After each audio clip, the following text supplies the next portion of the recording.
Good afternoon. Thanks for joining us across the fence. I'm Fran Stoddard. Farming is a risky business. Add to that the threats brought on by a global pandemic, and farmers are feeling even less confident than usual. Recently, UVM Extension held an online discussion with over 70 participants to discuss strategies to calm fears. Topics ranged from moving direct sales from in-person to online to what pick-your-own operations might look like this summer under the new normal of social distancing and quarantine. Across the Fence's Keith Silva talked about these issues with the director of Vermont's Tourism Research Center. I think one of the biggest challenges for farms is that most people go into farming because they like producing food, they like outside, they like working with the land, with the animals, with the crops, and not necessarily sitting in front of their computer managing online systems and communicating with customers. Right. So right there is one of the big challenges. Now there are many different options. Some very sophisticated and expensive, some very simple and relatively easy to use. And there's support here at UVM Extension. Zach Smith in particular with Farm Viability, he's got a podcast. He's leading an online conversation about it with Q&A, and all of these resources and more are available on the UVM Extension website. Lisa, what's changed about direct sales in this time of quarantine and social distancing? Direct sales used to be about the experience in a lot of ways, connecting with your customers, getting to know them, they get to see your farm in action. Now, direct sales are much more about exchanging products, which still, being able to get fresh local products, which still is extremely important. Right. But as Shannon Varley from Stratford Village Farm was saying, it's really hard for her because she's an extrovert. She likes her customers. She likes being able to chat with them and see how they're doing. And now what she's doing is putting pre-packaged, pre-ordered boxes, the backs of their cars, and waving to them as they drive by, which, it's a very important role to play, but it's not quite the same as that on-farm experience and the relationship building that is traditionally a part of direct sales and will hopefully be a part again very soon. What are you hearing from farmers who had restaurant accounts who are now having to switch up their business? There are a lot of farms that have not done direct sales or e-commerce in the past that are now looking into it and trying to figure out if it's right for them. And in some cases it does make sense. In other cases it makes more sense for them to hook up with a food hub distributor type of group. And No for Vermont is doing a lot of work there along with other groups to help develop these local and regional food hubs that can help farms distribute their fresh product without having to necessarily create their own systems for connecting with customers. What's the status of farmers markets? As of now, in Vermont, farmers markets are not allowed. There have been some waivers that have been issued for farmers markets that have dramatically changed the ways that things have been done. And there are some excellent models in other states where farmers markets are happening in very safe ways. For example, there'll be, even in New York City, farmers markets are happening now. And a lot of customers say they feel much more comfortable buying their produce that way than going into a crowded store. Yep. Or a tight store inside. The benefit of farmers markets is these are outside. The vendors can all be spaced very far apart, and the same protocols that are being followed in retail outlets, in co-ops and can be followed at farmers markets. The Vermont Agency of Agriculture is working with the Northeast Organic Farming Association of Vermont and several other groups to look into farmers markets in Vermont. Historically, they've been social, they've been gathering places that obviously can't be how they're done now, and it's unclear what will happen with that in the future. What about pick your own operations? Any plans for those farms yet? Pick your own is a big question right now, and we don't have to, fortunately in Vermont, we don't have to deal with it just yet. We have a little more time before our strawberries and blueberries and other fruits are ripening on the vine and the big pick your own season really begins. We do see in other states like California and North Carolina where their strawberries are already ripe and ready for picking. They are moving ahead with Pick Your Own with a variety of different guidelines, such as hand washing, small groups, only being able to do Pick Your Own with people in your own household. So they are working on ways for Pick Your Own to continue in ways that are safe for the customers, for the produce, and for the farmers.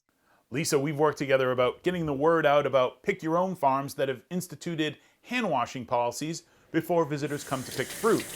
Could this be the new normal? There have been quite a few farms around Vermont that already have hand washing stations and sanitizing stations and signage letting visitors know it's really important to wash your hands before and after you do you pick, and to make sure that you're picking in a way that preserves the safety of the product that's still remaining out there on the plants for the next visitors. I think, and all of that has been available and has been the best practice, and quite a few farms have been doing that for a long time. I think, during COVID-19 and in the world that we're going to live in post-COVID-19, that's just going to become the standard way of doing Pick Your Own, and people will, show up ready to wash their hands and follow the rules. How can Vermont farmers cope and adapt and move forward as the growing season gets underway?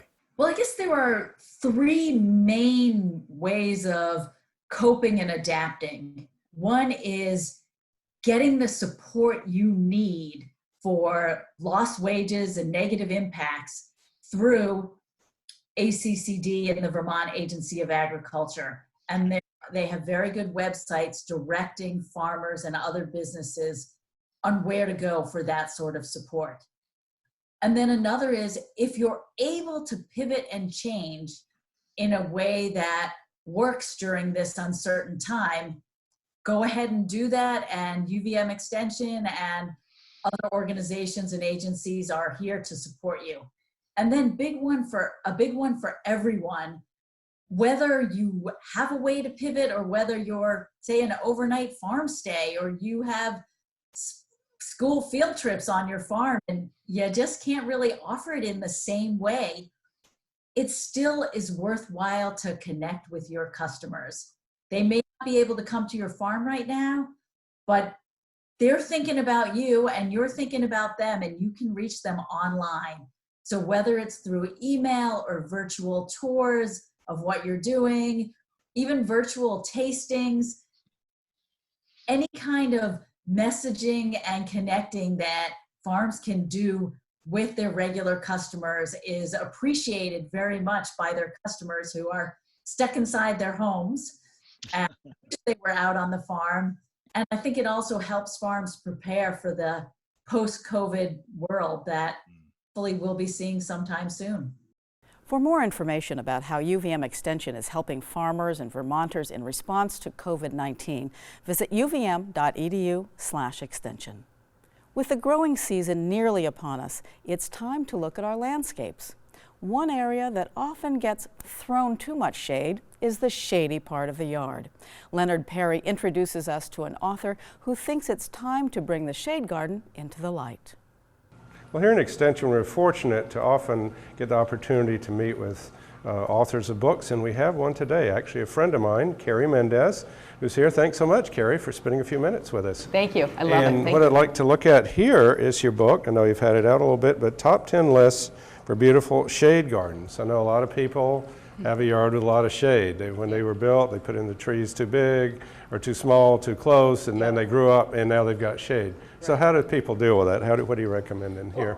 I think most people feel that they've been dealt a bad card if they land in the shade. There's only hosta and impatience. I wanted to show people there's so many cool plants, perennial shrubs, climbing vines, annuals that we can use in shade.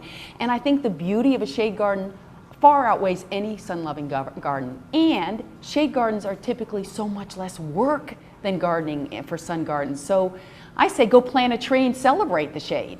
Well, that is an awesome approach, and it must be a lot. You have, it says here, 52 lists. You must divide that up by different types of shade. How do you divide those lists up? I have different categories by plant material, like shrubs, climbing vines, evergreens, perennials, bulbs.